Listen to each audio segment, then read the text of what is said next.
Salut! Aujourd'hui, on se retrouve pour une petite vidéo Get Ready With Me. Donc on se prépare ensemble comme j'aime bien faire. Je trouve que ces vidéos c'est toujours sympa à faire et à regarder. Je viens de me laver les cheveux, je voulais aussi vous montrer un peu les produits que je mets dans mes cheveux. Donc je vous emmène dans ma salle de bain. Donc pour commencer, je me suis fait un shampoing. En fait, j'ai pas utilisé ces deux produits parce que je trouve que, je sais pas, mes cheveux se régressent assez vite. Du coup, ces deux shampoings solides, voilà, je les utilise, mais j'en suis pas très fan. J'espère qu'il y aura pas trop d'écho dans la salle de bain.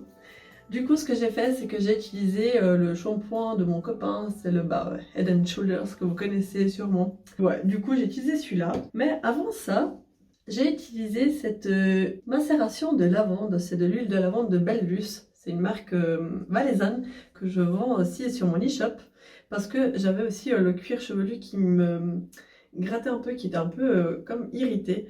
Et en fait, ça, c'est un apaisant cutané, mais aussi pour justement le cuir chevelu. Et il est vraiment top. Donc c'est ce que j'ai mis hier soir avant d'aller me coucher. Et du coup, après le shampoing, j'ai mis cette gelée après shampoing. Attendez, je vais essayer quelque chose. On va voir si ça fait un peu moins d'écho. Donc j'ai essayé cette gelée après shampoing de Centifolia. J'ai publié un article récemment sur mon blog où je vous présente toute la gamme de produits que j'ai reçus. Je l'utilise pas vraiment pour l'après-shampoing en fait, mais surtout pour apporter un peu plus de volume. Et je veux dire qu'elle est plutôt pas mal, mais pour le côté après-shampoing, je vous le conseille pas spécialement parce que je pense pas que c'est vraiment quelque chose qui pourrait être adapté, vu qu'en fait c'est un produit qui se met aux racines et pas sur les longueurs. Du coup, écoutez, je sais pas trop pourquoi ils ont mis que c'était un après-shampoing, mais peut-être parce que ça s'utilise après shampoing, c'est peut-être juste ça. Et aussi, j'ai utilisé, donc une fois que je suis sortie de la douche, je me suis peigné les cheveux et j'ai mis cette gelée pour cheveux de la marque Mamie Slow. C'est une marque suisse qui se vend aussi sur mon e-shop. Et j'ai aussi mis un petit peu de lait capillaire. En fait, ce que je fais, c'est que je mets tout dans ma main. Je mets un tout petit peu de ça, parce que sinon ça fait les cheveux trop gras. Après je mélange et j'applique tout sur mes cheveux en faisant comme ça la technique du scrunching. Et du coup là ils sont encore un peu mouillés, ils sont en train de sécher.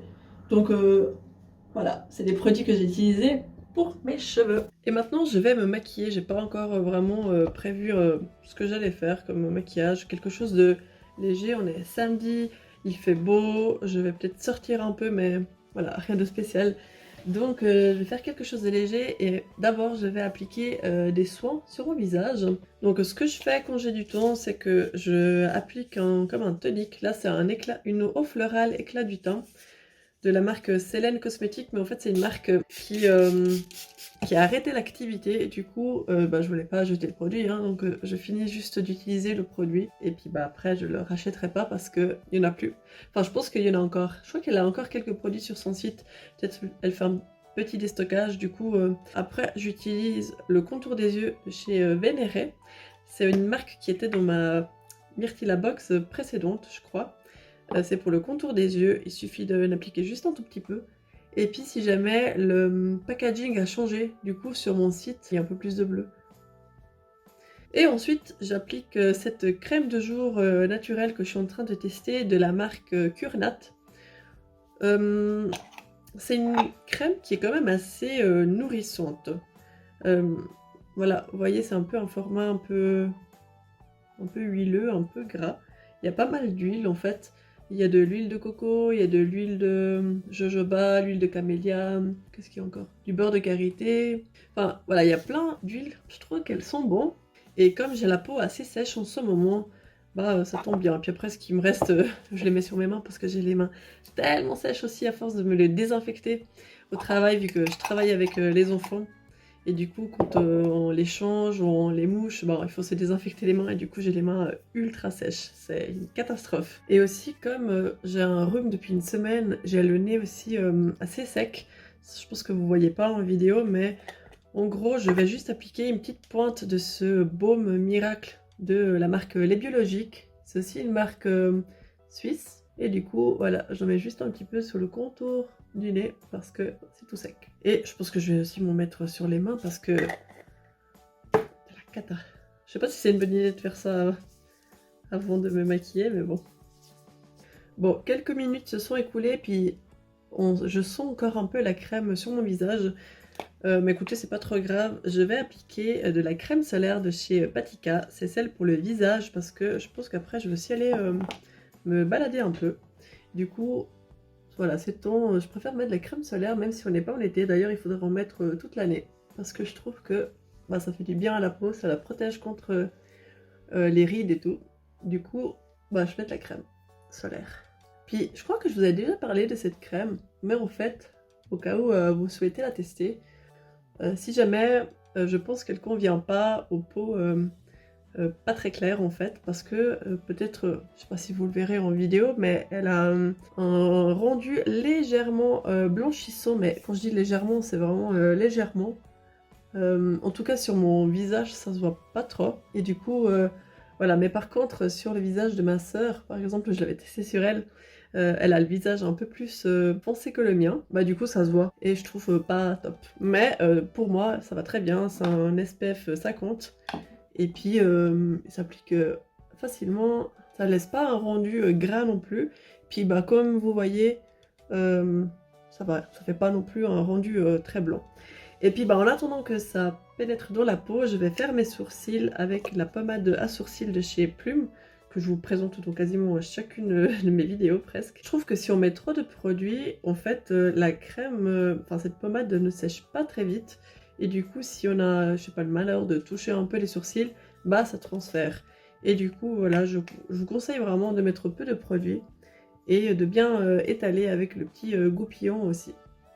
En tout cas, voilà, moi je trouve que la pommade à sourcils, ça habille tout de suite le regard, ça change tout de suite. Donc, pour les yeux, j'avais envie de partir sur quelque chose de vert, parce que ça fait un petit moment que je ne me suis pas maquillé les yeux. En général, pour aller au travail, je me mets juste un trait d'eyeliner, c'est tout. Et là, je vais utiliser la base à paupières de chez Lavera. Elle est pas très bien pour les paupières très grasses, je trouve. Mais par contre, si vous n'avez pas les paupières grasses et puis que vous souhaitez juste avoir une petite base pour faire, je sais pas, ressortir la couleur, ou que vos fards tiennent quand même un peu plus longtemps, et que vous n'avez pas les paupières très grasses, bah, elle est quand même très bien. Mais pour moi qui ai les paupières assez grasses, bah en fait c'est pas l'idéal. Mais bon, je l'applique quand même parce que bah, il faut bien l'utiliser quoi. Et en plus elle s'applique vraiment super bien. Ouais, l'application, rien à dire, pas de résidus, rien du tout. Donc c'est cool. Et je vais aussi appliquer, j'attends juste que ça sèche, du coup je vous présente le produit. C'est un crayon pour les yeux de la marque All Tigers. C'est un crayon vert, et puis en fait je vais aussi l'utiliser un peu comme une sorte de base, enfin une deuxième base en fait, parce qu'après je vais mettre des fards par-dessus. Mais vous pouvez aussi l'utiliser juste tel quel, hein. C'est juste que moi je préfère mettre des fards par-dessus. Et aussi si vous avez les paupières grasses comme les miennes, je vous déconseille d'utiliser ces fards, ce crayon comme fard, parce qu'en fait ça va filer un peu dans le pli de paupières. Mais si vous n'avez pas les paupières grasses en général, ça va bien tenir je pense. Du coup, ce que je vais faire, c'est que je vais faire un œil à la fois. C'est un super joli vert en plus. Donc moi, je m'en applique un peu partout. Et après, je vais estomper, comme si c'était un fard à paupières et puis qu'il fallait vraiment l'appliquer sur toute la paupière. Voilà. Je vais faire la même chose de l'autre côté. Après, vous pouvez aussi les utiliser juste au ras de cils en fait, juste pour faire un trait, mais voilà, aujourd'hui j'ai envie de faire un maquillage dans les tons verts, du coup c'est ce que je vais faire. Et voilà, du coup maintenant je vais appliquer mes fards sur mes yeux, donc je vais toujours rester dans les verts. Je vais appliquer ce vert de chez Puro Bio. Je pense que l'application au doigt elle est meilleure, honnêtement connaissant ce fard, je devrais l'appliquer au doigt, mais j'ai pas envie, et puis voilà. J'en applique vraiment un peu partout. Et en gros, c'est comme si ça intensifiait la base qui était dessous, en fait. J'ai presque envie de rajouter du bleu. C'est vrai que ça donnerait trop bien, en fait. Mais en fait, je suis déjà montée assez haut avec le fard à paupières. Du coup, j'ai peur que ça fasse pas très joli. Du coup, je pense que je vais quand même le mettre juste un petit peu dans le coin externe. Oh, écoutez, je sais pas. En fait, je trouve que ça va très bien comme ça. Je vais pas me prendre la tête plus longtemps. Je vais juste mettre un peu de noir dans le coin externe. En fait, je pourrais utiliser ce noir là de Puro Bio, mais je viens de me rappeler que j'ai ma palette Lorac que je suis en train de terminer Et du coup, je préfère creuser encore un peu plus ce fard-là, bah, plutôt que d'utiliser celui de Puro Bio. Du coup, je vais juste en mettre un tout petit peu, voilà, en coin externe. Bon, puis je vais pas laisser comme ça, hein, je vais encore estomper un petit peu, mais voilà, en gros, l'idée, c'est un peu ça. Voilà! Bah écoutez, je pense qu'on arrive gentiment au bout du maquillage, finalement c'était quelque chose d'assez simple. Je vais peut-être juste mettre un peu de couleur là, seulement qu'en fait je viens de me rendre compte que j'ai rien mis dans le coin interne et vous voyez, j'ai un peu de bleu, bah, c'est mes veines en fait qui se voient. Et du coup je trouve que ça fait pas très joli si je mets tout de suite de la couleur. Du coup, ce que je vais faire, c'est que je vais faire le teint. Je vais appliquer un peu de fond de teint de chez Nuit. C'est la teinte Matao, elle est assez claire et puis je trouve qu'elle s'applique bien avec les doigts. Mais j'ai pas envie de me salir les doigts, du coup je vais l'appliquer avec cette éponge là que je devrais laver. Je vais mettre juste 2 petites pompes et puis je vais mettre un peu partout. C'est un fond de teint que je vous avais déjà présenté dans d'autres vidéos, que j'aime beaucoup. Mais en gros, écoutez, rien à dire sur ce fond de teint. Il s'applique facilement, il tient bien. Une légère couvrance aussi, qui n'est pas négligeable hein, quand même. Après voilà, ça reste un fond de teint, mais c'est pas un fond de teint hyper couvrant, mais non plus léger. Donc, et je vais rajouter un petit peu de anti-cerne de chez Kosas. C'est la teinte 05W, mais elle est un peu trop foncée. Du coup, je vais juste pas en mettre beaucoup, mais juste un tout petit peu pour ces veines là. C'est vrai qu'en ton normal, quand je vais l'utiliser comme anti-cerne, je le mélange avec cet anti-cerne qui est trop clair. Du coup, les deux ensemble, ça va.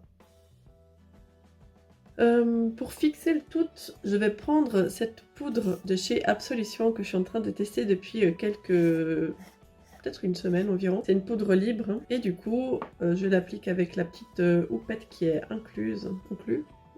Et puis écoutez, elle est vraiment super bien, cette petite poudre. J'en mets un peu partout, par contre c'est vraiment un peu le désavantage des poudres libres. Hein. C'est qu'on en met vite partout. Mais c'est vrai qu'elle est vraiment top, elle matifie hyper bien.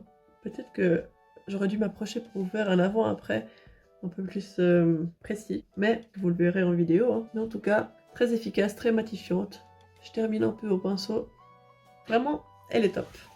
Du coup, je vais finir le maquillage des yeux, parce que je l'avais commencé mais je ne l'ai pas fini. Du coup, on a quoi? On a du vert, on a un peu de noir. Qu'est-ce qui va bien avec le vert? Des fois, j'ai envie de mettre des couleurs un peu rien à voir, et j'ai pensé un peu à ce violet là, un de ces deux-là. Je me dis que ça peut aussi encore aller, hein, à part ça. Je sais pas, vous en pensez quoi? Violet et vert, ça peut aller? J'avais oublié, mais en fait, j'avais une palette que j'avais fait moi, avec des fards à paupières que j'avais acheté sur... Enfin, un mélange de fards à paupières que j'avais acheté sur La Folie des Senteurs, c'est possible? Et du coup, je m'étais amusée pendant des heures et des heures à faire des mélanges avec d'autres ingrédients pour créer ces fards à paupières. Et j'utilise pas souvent cette palette, alors qu'elle est très jolie, puis qu'elle, franchement, les swatchs sont super aussi. Regardez, je vais vous montrer le vert, par exemple celui-là. Vous voyez comme il est bien, si je vous montre ici. Vous voyez, ça fait vraiment quand même un beau rendu. Hein. Est-ce que j'utiliserais peut-être le jaune? Regardez, le jaune aussi, il est bien. Hein. Ouais, franchement, elle est top. Je sais pas pourquoi je l'utilise pas. Alors que je l'ai faite pour que j'utilise. Hein. Bon, du coup, je vais utiliser le petit vert et le petit jaune que j'ai utilisé. Voilà, je vais en appliquer un petit peu. Et je vais mettre aussi un tout petit peu de jaune. Je vous ai dit, hein, c'est pas mal. Hein. Je devrais presque utiliser tout le temps celle-là. Surtout qu'il y a ces violets magnifiques. Bref, je vous mets toutes les références dans la barre d'infos de toute façon.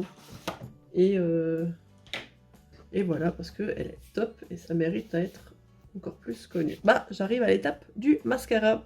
Et pour le mascara, ça fait quelques semaines que je teste celui-là de chez Ilia. Enfin, c'est un mascara que j'ai acheté sur mon Corner B. Et puis en fait, la brosse, elle est assez particulière parce qu'il y a un côté différent de l'autre. Et du coup, il faut utiliser d'abord un côté. Moi, j'utilise d'abord celui du haut pour bien séparer les cils. Puis après, j'utilise celui du bas pour apporter un peu de volume. Du coup, ce que je vais faire d'abord, c'est de me recourber les cils. Et franchement, c'est un des meilleurs mascaras que j'ai pu tester aussi. Je sais plus s'il est bio, mais en tout cas, il est naturel. La composition, je la trouve vraiment bien. Ce que je vais faire maintenant, c'est que j'attends quelques secondes et je vais appliquer la deuxième couche. Mais en tout cas, je trouve qu'il est vraiment très bien. Il a une bonne tenue, il ne coule pas. Après par contre j'ai remarqué que si je pleure, bah en fait ça me pique un petit peu les yeux quand même. Ouais, franchement il a un très beau rendu aussi, et c'est pour ça aussi que je l'aime et que je vous le recommande, et ce qui n'est pas toujours le cas avec les autres mascaras, hein. Mais celui-là, vraiment, il m'a plu, et dès le départ, il a un joli rendu. Donc voilà, là je vais appliquer la deuxième couche.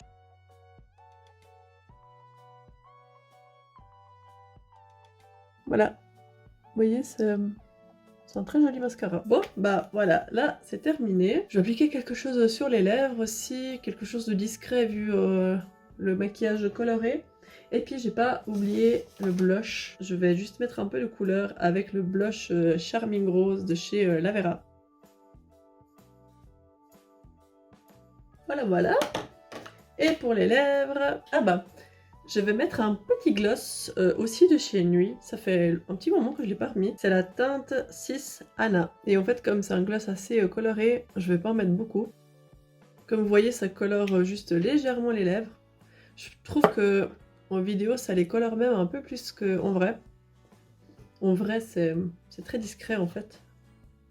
Donc voilà, je pense que c'est parfait comme ça. Mes cheveux, ils sont presque secs aussi. Bon, en fait, c'est de nouveau moi, j'ai oublié de mettre du parfum parce que c'est ce que je fais en général. Du coup, là, aujourd'hui, j'utilise le parfum Musk de chez Carrément Belle. C'est un parfum qui est assez léger quand même.